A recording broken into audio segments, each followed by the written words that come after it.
afternoon, everybody. Good afternoon. Did everyone have a good weekend? Yes. Good. It's good to see you back here. We have another busy week. On a scheduling note, tomorrow, President Trump will travel to the great state of Florida to attend the opening of a new illegal alien detention center located at Dade Collier Training and Transition Airport alongside Secretary Kristi Noem, Governor Ron DeSantis, Congressman Byron Donalds, and other state and local leaders. We hope to see many of you there. The facility is in the heart of the Everglades and will be informally known as Alligator Alcatraz. There is only one road leading in, and the only way out is a one-way flight. It is isolated and surrounded by dangerous wildlife and unforgiving terrain. The facility will have up to 5,000 beds to house, process, and deport criminal illegal aliens. This is an efficient and low-cost way to help carry out the largest mass deportation campaign in American history. We are truly coming off a historic week of President Trump racking up win after win on behalf of the American people. President Trump restored peace through strength and acted decisively as commander-in-chief to obliterate the immediate threat of the Iranian regime's nuclear capabilities and then brokered a ceasefire between Israel and Iran, which continues to hold. Then, the president traveled to the Netherlands and achieved a monumental win for the United States and the NATO alliance by getting our allies to dedicate 5% of their GDPs to military spending. As a result of President Trump unleashing American energy dominance, summer gas prices are at the lowest they have been in 4 years, heading into the July 4th week. And with the incoming Trump economic boom, the stock market continues to roar back, with the S&P 500 and the NASDAQ both hitting record highs. And on this point of an economic boom, I bring to you original correspondence from the President of the United States to our Fed Chair, Jerome Powell. As the President has consistently stated, the American economy is booming. And there were so many economic analysts who said that this president's policies would drive our economy down, when in fact we have seen the opposite. We've seen a massive deregulation campaign take place. We've seen inflation completely diminished from where it was under the reckless spending and the bad policies of the previous incompetent administration. I would remind the Fed chair, and I would remind the entire world, that this is a president who was a businessman first, and he knows what he is doing. He has a proven economic formula that worked in his first term as president, and it is working again. The one problem that remains is high interest rates for the American people. The American people want to borrow money cheaply, and they should be able to do that. But unfortunately, we have interest rates that are still too high. So the president sent this note to the Fed chair today. And if you look at this chart, this is a chart of all of the interest rates of many countries throughout the world. At the top is Switzerland. They're only paying a quarter for interest rates. Cambodia, Japan, Denmark, Thailand, Botswana, Barbados, Taiwan, Bulgaria, Cuba, Sweden, Morocco, Cabo Verde, South Korea, Algeria, Canada, Albania, Libya, Malaysia, China, New Zealand, Trinidad and Tobago, Czechia, Bolivia, Australia, Costa Rica, the Bahamas, Kuwait, Papua New Guinea, Bosnia, United Kingdom, and the UAE are all paying lower interest rates than the United States of America, which has one of the hottest and strongest economies in the world. The president sent this note to the Fed chair. It says, "Jerome, you are as usual too late. You have cost the USA a fortune and continue to do so. You should lower the rate by a lot. Hundreds of billions of dollars are being lost, and there is no inflation." And the president is right. There is historically low inflation thanks to his policies.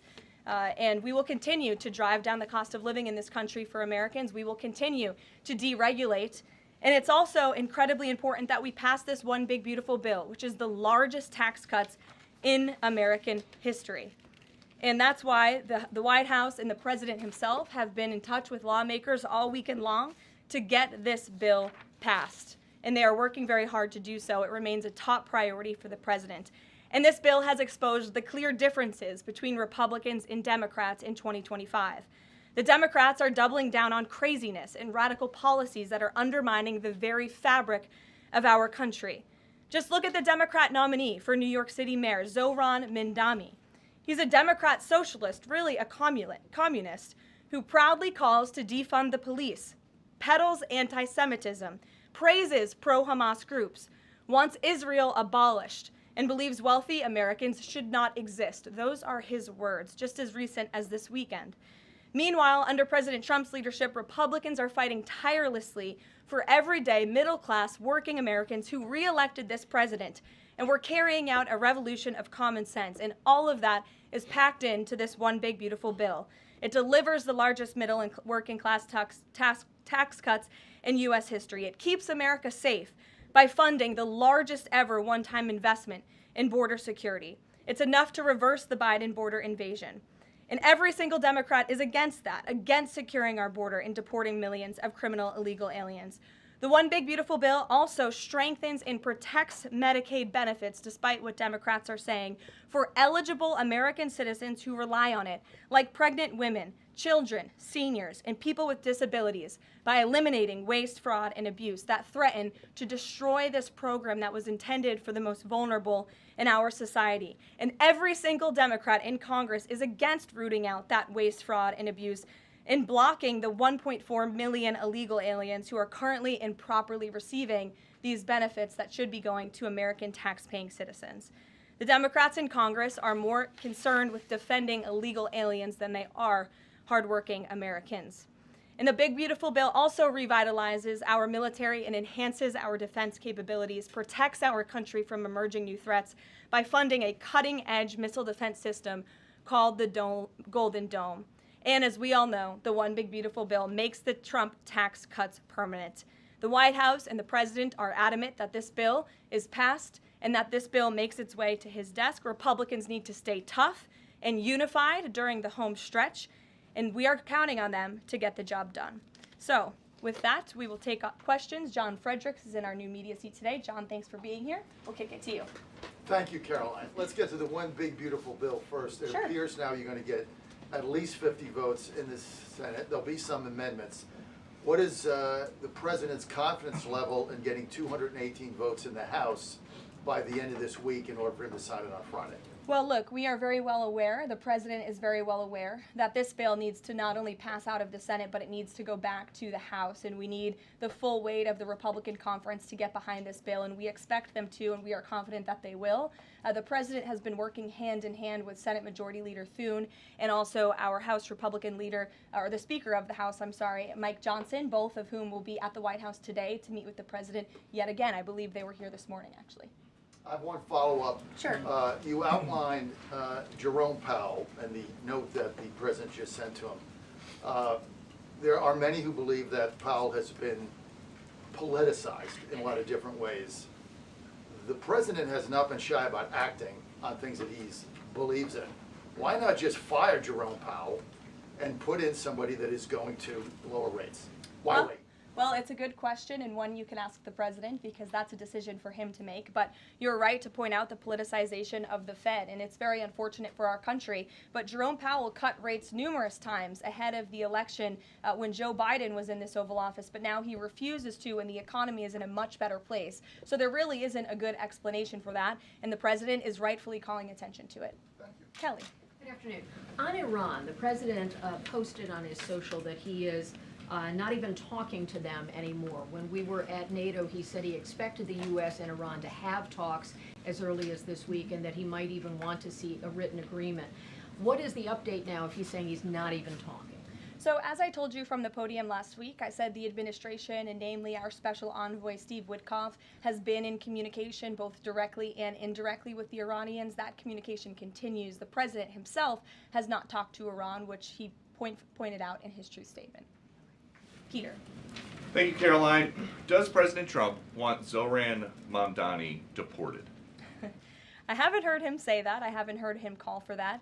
But certainly he does not want this individual to be elected. I was just speaking to him about it and his radical policies that will completely crush New York City, which is obviously a city that the president holds near and dear to his heart. There's this Congressman, Andy Ogles. He wants the Attorney General Bondi to explore denaturalization proceedings because he thinks Mamdani could have misrepresented or concealed material support for terrorism based on rap lyrics he wrote in 2017. Does President Trump think this is a worthwhile use of the Attorney General's time?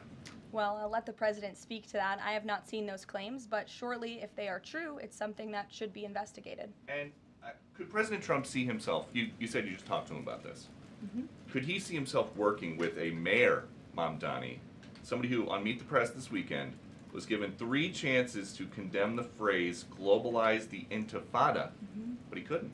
Yeah, look, the president is always willing to work with everyone. He's working with Democrats across the country, Democrat governors, and he said he'll work with people on the far left. He works with Republicans. He works with people in the middle. He wants to do what's right for America, but surely someone who holds these values and is quite literally a communist and condemns every value that makes this country great. Common sense, law and order, low taxes, working hard, and earning your keep in this country. He's against all of that, and I think the president would find it difficult to work with someone like that. If he is elected, I'm sure you'll hear more from the president on that, but we'll have to see. Hopefully the voters of New York City choose wisely. Sure. Thanks, Caroline. The president on Friday said that he was hopeful of a Gaza deal within the next week. Can you give us an update on any progress towards that, and on any talks that the White House is having with Israel on that? Sure. Well, I know that Mr. Dermer is in Washington this week to meet with senior officials here at the White House. I also know that this administration is in constant communication with Israeli leadership, and the president himself speaks frequently, as you know, to Prime Minister Netanyahu. But this has been a priority for the president since he took office, to end this brutal war in Gaza. It is because of this president that humanitarian aid is being brought into the region. It's heartbreaking to see the images that have come out from both Israel and Gaza throughout this war, and the president wants to see it end. He wants to save lives, and however, the main priority for the president also remains to bring all of the hostages home out of Gaza. As you know, his tireless effort has brought home many of the hostages, including all of the American hostages who were held there. So he wants to see both things happen, and we're continuing to work very hard to do those things. Sure. Yeah, thanks, Caroline. What is the White House's response to Senator Tillis's criticism articulated from the Senate floor yesterday, in which he said passing the big, beautiful bill would betray President Trump's promise to protect Medicaid? Well, he is just wrong. And the president and the vast majority of Republicans who are supportive of this legislation are right. This bill protects Medicaid, as I laid out for you, for those who truly deserve this program, the needy, pregnant women, children, sick Americans who physically cannot work. And what it does is it ensures that able-bodied Americans who can work 20 hours a week are actually doing so, and that will therefore strengthen and protect those benefits for Americans who need it, as well as cutting out the waste, fraud, and abuse, as well as getting 1.4 million illegal aliens off of the program. So all of those measures are actually going to protect it for those who need it. That's the president's position, and that's what this bill does, and that's why Republicans need to vote for it and get it to the president's desk. That kind of criticism from a Republican senator, is that reason for concern for the passage of this? No, it's not. We're confident this bill is going to be back at the White House by the 4th of July. Stephen. Thank you, Caroline. 2 questions. On the New York mayoral race, does the president plan to make an endorsement? And secondly, on Jerome Powell, a lot of the focus obviously has been on interest rates and him keeping them high, but a new controversy erupted today. My colleague first reported that he's facing Chairman Jerome Powell is facing accusations of lying to Congress, which is a potential crime, about luxurious details of the Fed's $2.5 billion renovation project. Senator Loomis has called attention to this. Some experts want him to be investigated. Does the White House want these allegations investigated and, if found substantiated, punished? I'll have to take a look at those allegations, and I will raise them to the president's attention and let him speak on them himself. To your first question regarding the mayoral race, the president was asked that yesterday by Maria Bartiromo. He refused to give an endorsement, so you won't get one from me at this podium unless he wants me to do that. Philip, go ahead. Oh, Sure. And then I can go to you. cool. Thanks. Thank you. The president said that he's working on a temporary pause for immigration enforcement in certain industries. I'm wondering what you can tell us about how he's determining which industries are deserving of a pass. He mentioned farmers, but what about, say, construction workers? I mean, shouldn't there just be one standard here? I don't have any more details to read out for you, but what I can tell you is that the White House is working closely every day with the Department of Agriculture as well as the Department of Homeland Security when it comes to workforce enforcement, work site enforcement, I'm sorry. And the president's focus and the focus of this administration is, of course, to remove public safety threats from the streets and to deport as many of the illegal criminals, especially the violent criminals that we know are still here because of the previous administration. So that's the main priority and the goal. And then the president has already made cuts to the office of the Director of National Intelligence, but now Senator Tom Cotton has put forward a bill that would cut the office by another 60%. What's the president's reaction to that legislation, and is this something that he would support, those additional cuts? I don't know if the president's even aware of that legislation, but I will get you a response if he is aware and if he wants to respond to it. Go ahead. Thanks, Caroline. You mentioned the dangerous wildlife at the alligator Alcatraz. Is that a design feature? Why is the president going with this mega bill in such a precarious position in the Senate? And then also, can you talk about the CBO estimate that it would add about 11 million uninsured? Well, look, when you have illegal murderers and rapists and heinous criminals in a detention facility surrounded by alligators, yes, I do think that's a deterrent for them to try to escape. We do know that some of these illegal criminals have escaped from other detention facilities, like one in New Jersey, which I know was recently reported on. So, of course, we want to keep the American people safe, and we want to remove these public safety threats from our streets, and we want to effectively detain them as best as we can. As for why the president is going, I think his trip to this detention facility actually underscores the need to pass the One Big Beautiful Bill, because we need more detention facilities across the country. The last administration let in nearly 20 million illegal people from all over the world, and this administration is focused on arresting and detaining them. But in comparison to that 20 million illegal criminal population in our country, we only have 7,000 ICE agents in the interior who are doing this very important work. And so we obviously need more personnel, we need more resources, and that's why we need to pass the One Big Beautiful Bill. On the CBOs. Go ahead. Yes, in the pink. Oh, thank you. Thank you. You're welcome. Can you please share some details of China trade deal? Has the U.S. agreed to ease some export, technology export restrictions?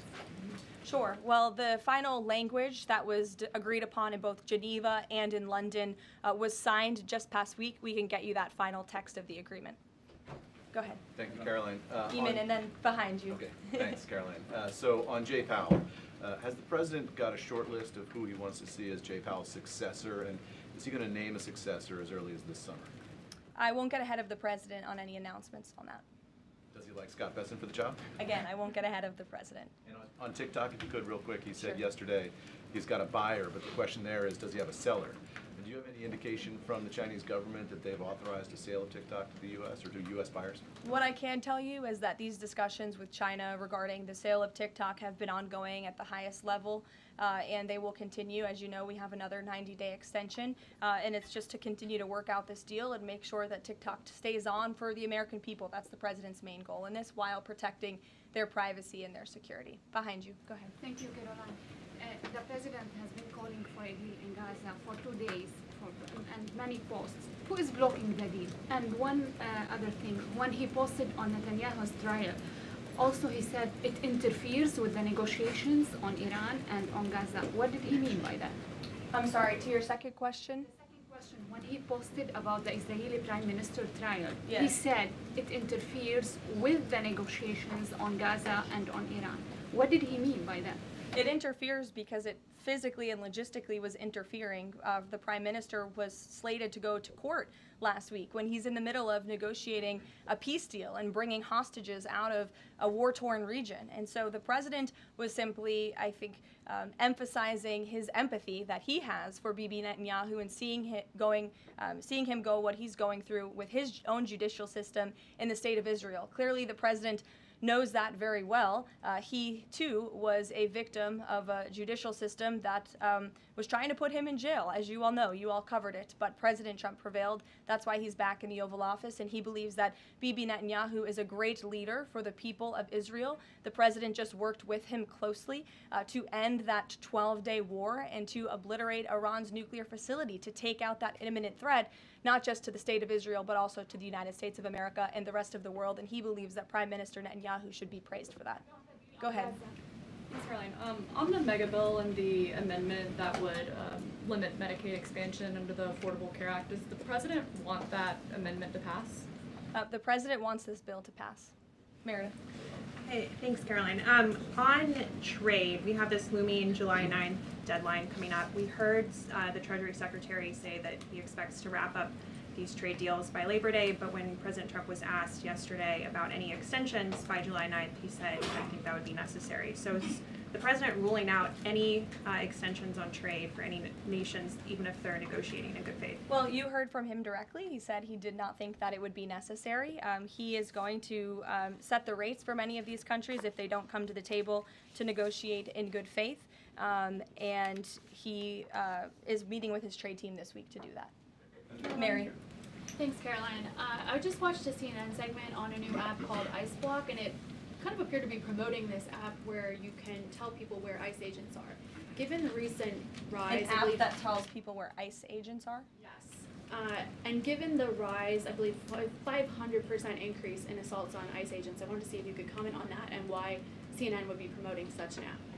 Well, it's a very good question. I'll have to go back and watch the clip myself, but surely it sounds like this would be an incitement of further violence against our ICE officers. As you know, as you stated, there's been a 500% increase in violence against ICE agents, law enforcement officers across the country who are just simply trying to do their jobs and remove public safety threats from our communities. And that's something we as Americans, including journalists at CNN who live in many of these cities where illegal aliens are hiding and were let in from the previous administration, should be very grateful for. So we haven't seen the clip. We'll take a look at it, but certainly it's unacceptable that a major network would promote such an app that is encouraging violence against law enforcement officers who are trying to keep our country safe. Caroline? Shelby. I just wanted to get a clarification on the Senator Rick Scott's amendment. It sounds like the president is agnostic about whether it's attached. Is that accurate? Look, I'm not going to get into the details of the discussions that are ongoing right now, but the president wants these senators to come to a conclusion, to get this bill back to the White House as soon as possible and make sure that it's a piece of legislation that can make its way back through the House as well. So obviously there's some ping-ponging between both sides of Capitol Hill right now, but that's why Senator Thune and Speaker Johnson are working with the president in lockstep every step of the way. In the back, News Nation, go ahead. Thanks, Caroline. The president did and then in announce. front of you, Oh, yes. in front of. Sure, I'll take both of you. The president did announce last week that the trade deal with India is closed, and this could happen anytime soon. Are there any roadblocks as of now? Are there any updates on that? And how does the president see this about China's role or its influence in the Indo-Pacific region? Sure, yes. The president said that last week, and it remains true. I actually just spoke to our Secretary of Commerce about it. He was in the Oval Office with the president. They are finalizing these agreements, and you'll hear from the president and his team, his trade team, very soon when it comes to India. And on China? How do we counter China on that front? Yes, I mean, look, India remains a very strategic ally in the Asia Pacific, and the president has a very good relationship with Prime Minister Modi, as you know, and he will continue to have that. Go ahead. Thank you, Caroline. On the reconciliation bill, Senator Tillis from the floor yesterday seemed to suggest President Trump was getting bad counsel on the effects of the bill. Is President Trump aware of the analyses, and there are several of these, that suggest if rural hospitals potentially close, if there are Medicaid patients in the millions that become ineligible for that? Yes, and that claim is just simply untrue. Rural hospitals comprise 7% of all hospital spending on Medicaid, and that illustrates that they have not benefited from the massive increase of waste, fraud, and abuse under the Biden administration. So this bill strengthens Medicaid. It will protect those benefits that hardworking Americans need, and that's why the president wants this bill to pass. The senator was wrong. The president put out a Truth Social post addressing it, and then the senator announced he's no longer running for office anymore. So I think that case has been closed, and the White House is continuing to focus on getting this legislation to the president's desk for his signature. Go ahead. Yes, you. Yeah, thank you so much, Well, Caroline. you and then you. There's confusion here. A question on Syria. Go ahead. Has the Syrian government get back to you that they are ready to join the Abraham Accord? Is there any discussion with the Syrian and Israeli government for having a security agreement? This is the first question. And the second question, what's the end goal for talking with the Iranian? Is that only focused on the nuclear program, or they are willing to speak about other issues like the proxy groups and ballistic missiles, or even trade with Iran? So as for discussions between Syria and Israel, you'll have to reach out to those respective governments. I can't comment on that. But what I can tell you is that this afternoon, the president will be signing an executive order to terminate the United States sanctions program on Syria. And this is in an effort to promote and support the country's path to stability and peace. The order will remove sanctions on Syria while maintaining sanctions on the former President Assad, his associates, human rights abusers, drug traffickers, persons linked to chemical weapons activities, ISIS and their affiliates, and Iranian proxies. And this is, again, an action that the president promised and shocked the world with in Saudi Arabia, because he's committed to supporting a Syria that is stable, unified, and at peace with itself and its neighbors. The president met with Syria's new president when we were in the Middle East, as you know, and so this is another promise made and promise kept by this president to promote peace and stability in the region. Go ahead, Iris. Questions on two topics, if you don't mind. Sure. Iris with NTD here. First on Canada. Canada says it's now dropping its digital services tax on American tech companies days after President Trump says he's halting all trade talks with Canada. First, what's the president's reaction to this? Can you tell us more about his call with Prime Minister Carney over the weekend? How did he get Carney to drop it? And also, what's the impact on American tech companies given this latest progress, as the president says he has been fighting for American tech companies? It's very simple. Prime Minister Carney in Canada caved to President Trump in the United States of America. And President Trump knows how to negotiate, and he knows that he is governing the best country and the best economy in this world, on this planet. And every country on the planet needs to have good trade relationships with the United States. And it was a mistake for Canada to vow to implement that tax that would have hurt our tech companies here in the United States. The president made his position quite clear to the Prime Minister, and the Prime Minister called the president last night to let the president know that he would be dropping that tax, which is a big victory for our tech companies and our American workers here at home. And on Harvard, if you don't mind, the administration today formally accused Harvard of violating civil rights laws by not doing enough to fight anti-Semitism. We know that the president has talked to us before about Harvard potentially having a deal with the administration in the coming days. Do you have an updated timeline for that? How's the negotiations going? And is more pressure needed for Harvard to take fighting anti-Semitism seriously? Well, there was quite a direct letter that was sent to Harvard this morning, as you know.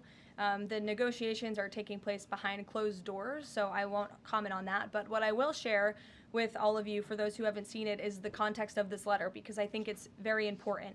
And this comes from the Department of Health and Human Services, which concluded after a thorough investigation that Harvard University is in a violent violation of Title VI of the Civil Rights Act, which prohibits discrimination on the basis of race, color, and national origin. And if you read some of the content of the investigation and what they found, the majority of Jewish students reportedly experienced negative bias or discrimination on their campus, while a quarter of Jewish students at Harvard felt physically unsafe.